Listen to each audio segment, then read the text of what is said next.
We have some very basic fundamentals. The first primary one would be a jab.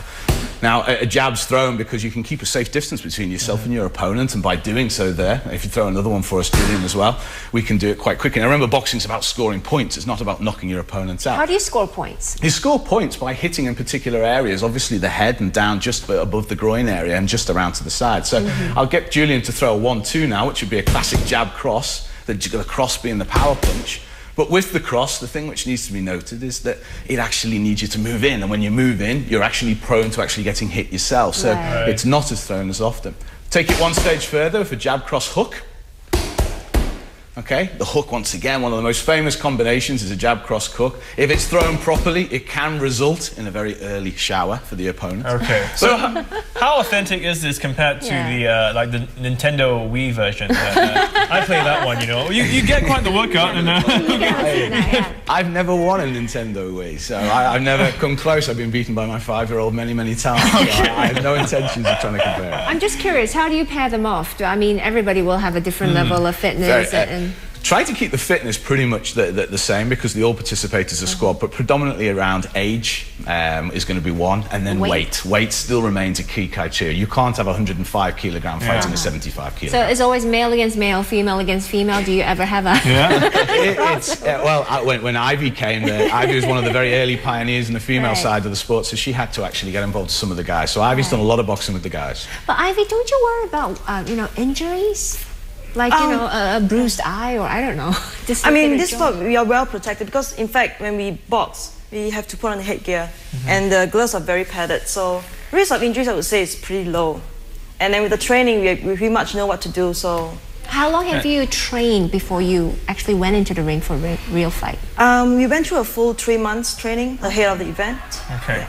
And I have to ask you, so how many guys have you beat in the ring? No, I better not say that. That means it's quite a few. There you go. So I mean, for you guys to do this, how often, Julian, for yourself, how often do you work out at the ring, or how often do you box? We train officially 3 times a week, but with running and other workouts, you probably do about 8 to 10 times a week in the lead up to the fight, so it's quite intensive. So this has become almost a full-time hobby for quite a while, especially now that you're leading up to the charity fight.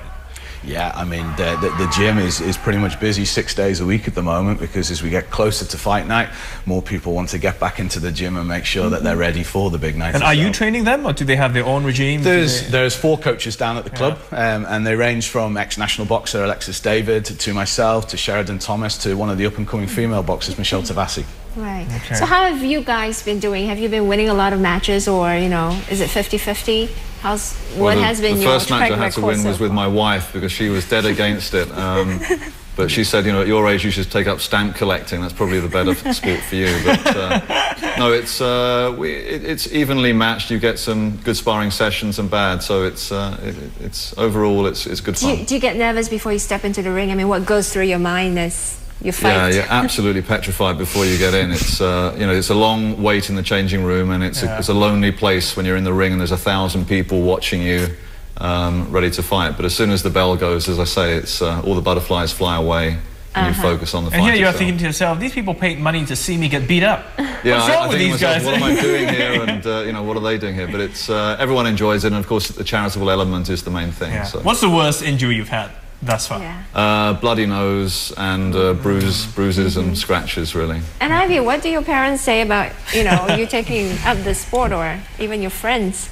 Well, to be honest, I didn't tell them when I participated, so I think this is probably the first time they see me on... Oh, really? Yeah. And now they're finding out. Okay. But afterwards, because I had to practice shadow boxing at home, leading up to my fight, so then they start to ask, like, oh, what is that you're doing? So that's when I let them in onto the sport that I'm taking. Do you do anything, you know, special, or especially prepare yourself for the fight before you go into the ring?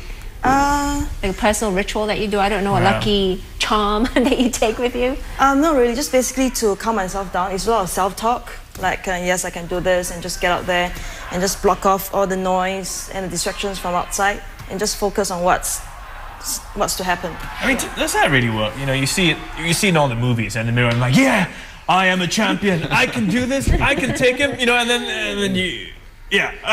The preference is actually to see the reverse. I mean, when I spend my time in the corner in the fight, and I watch some of these guys come back after the first round with blue lips because they've forgotten to breathe for the full 2 minutes. Right? But no, I prefer the other aspect, which is the conditioning through trying to calm yourself down, something which Julian and Ivy would work on beforehand. Because your heart rate's at 160 just by the time you get in the ring before you throw a punch. Oh, okay. But I'm just curious, has this sport impacted your day job as well? In what way? No, I mean, I get up early for my runs and I work out late at night at the gym. So my normal job, the company, Amanda Capital, has been really... people are nicer to you at work, aren't they? Yeah, half of them want to see me get beaten up and half of them want to see me win. You don't want to see a client with a bruised eye. And Ivy, for you, has it changed in any way?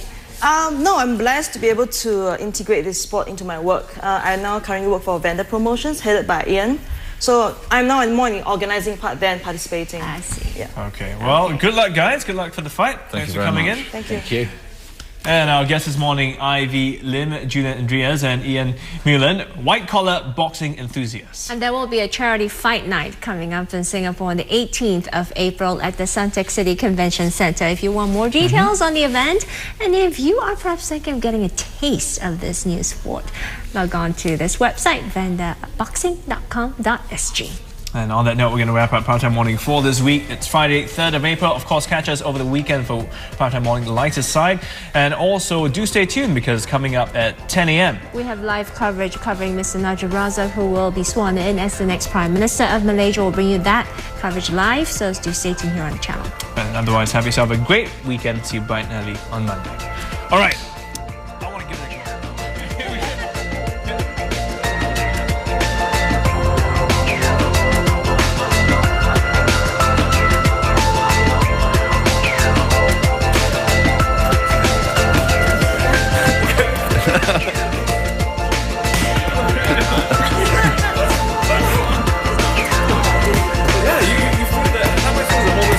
Yeah, just hold it up like that. And then you try and hit me back if you want.